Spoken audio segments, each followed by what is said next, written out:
Mary, Koni sebut 3 organisasi tentara bayaran ini diduga terlibat di balik kekuatan KKB Papua. Melansir dari Pos Kota, ID, analis pertahanan Koni Bakri mengungkap dugaan ada keterlibatan tentara bayaran di balik kekuatan kelompok kriminal bersenjata KKB Papua saat ini.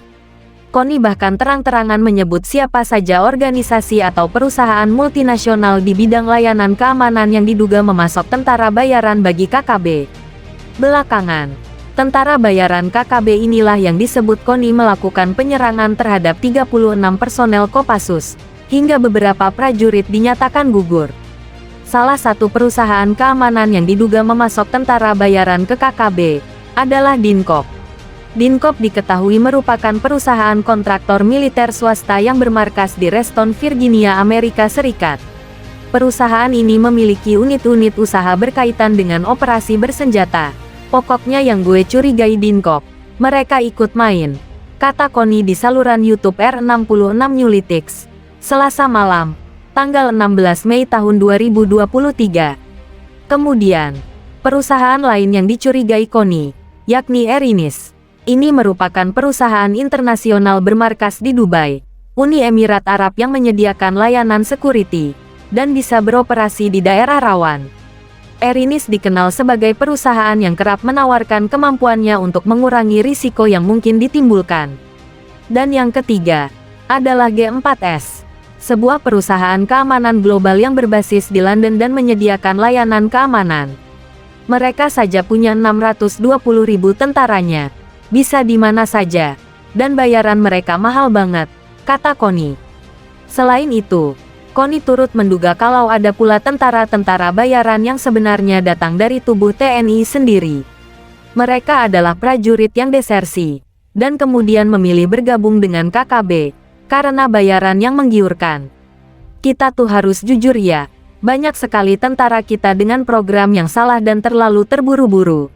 Itu akhirnya jadi tentara desersi. Jadi kalau dia desersi, pilihan untuk masuk ke situ KKB lebih besar. Dari mana mereka bisa bayar?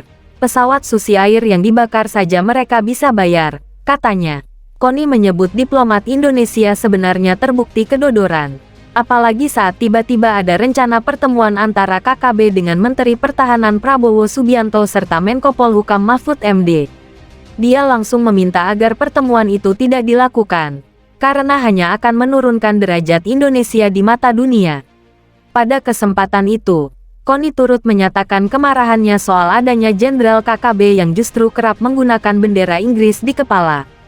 Koni heran mengapa bendera itu kerap dipakai, dan perlu ada klarifikasi dari pihak Inggris.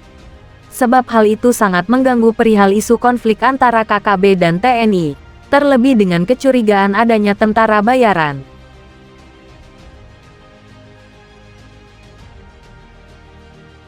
Miris, nasib tragis Agyanus Kogoya Panglima KKB terkepung kelaparan di hutan. Macan ompong yang dulunya ganas. Miris, nasib tragis Agyanus Kogoya Panglima KKB terkepung kelaparan di hutan. Macan ompong yang dulunya ganas. Panglima KKB di Papua itu kini terkepung anggota TNI Polri. Kondisinya saat ini kelaparan di hutan. Macan ompong yang dulunya ganas itu saat ini tinggal menghitung hari. Suplai makanan dan bahan pokok terputus akibat ulahnya sendiri. Pilot pesawat otomatis tak mengudara ke pedalaman Papua. Warga di pegunungan Papua mulai diungsikan TNI. Tinggal Kogoya DKK terperangkap di hutan markasnya sendiri. Yonslok Beret tak lagi dapat mensuplai makanan itu. Orang kepercayaannya itu sudah ditangkap TNI Polri awal bulan ini. Suplai bantuan dari orang-orang pendukung KKB di pedalaman juga tak bisa diharapkan. Untuk makan pun mereka susah. Akibat pasokan bahan makanan lewat udara terputus. Hutan tembak Egyanus Kogoya sudah diputus aksesnya oleh TNI Polri dari mereka yang akan masuk ke hutan. Drone-drone berterbangan memantau hutan di lokasi Kogoya bersembunyi. Begitu juga sniper TNI disebar memburu Kogoya dan kawanannya. Panglima KKB, Egyanus Kogoya saat ini diketahui tengah menderita kelaparan di hutan akibat kelompoknya sudah terkepung TNI Polri.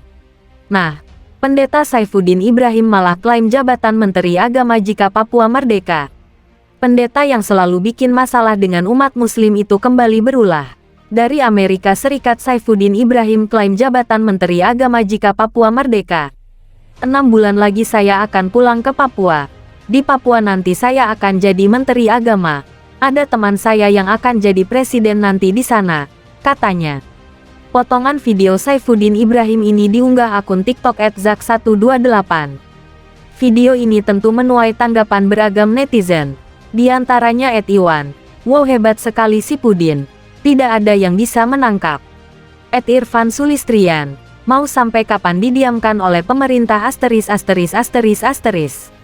@Rudi Efriadi JZ, "Gak mungkin ditangkap buzzer." @hani Apriliani, "Halunya terlalu tinggi, kayaknya nih orang terlalu ambisius, pengen jadi menteri agama jadinya begini." @Ridwan TH, "Kenapa harus keluar negara BPK Saifuddin? Apakah BPK menyadari tentang pernyataan BPK hingga takut kembali ke rumah sendiri?"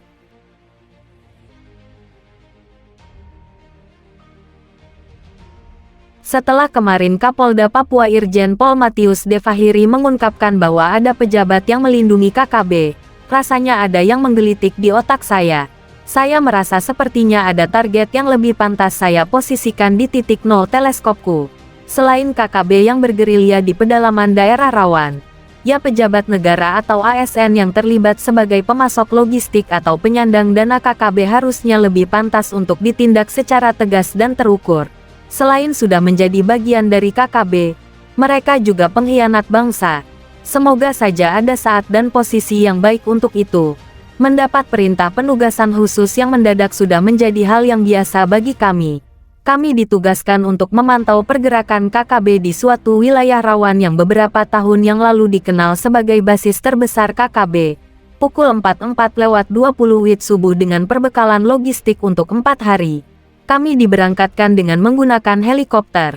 Pukul 5.15 kami tiba di suatu lokasi lebih kurang 8 km dari rencana posisi pemantauan. Walau dalam skrin tugas kami adalah untuk memantau pergerakan KKB, namun dalam kenyataannya keberadaan kami di suatu daerah rawan seringkali justru menjadi umpan sasaran dari KKB. Kami bergerak menjauh dari titik pendaratan. Pukul 6 WIB saya mulai menganalisa kondisi medan di sekitar kami.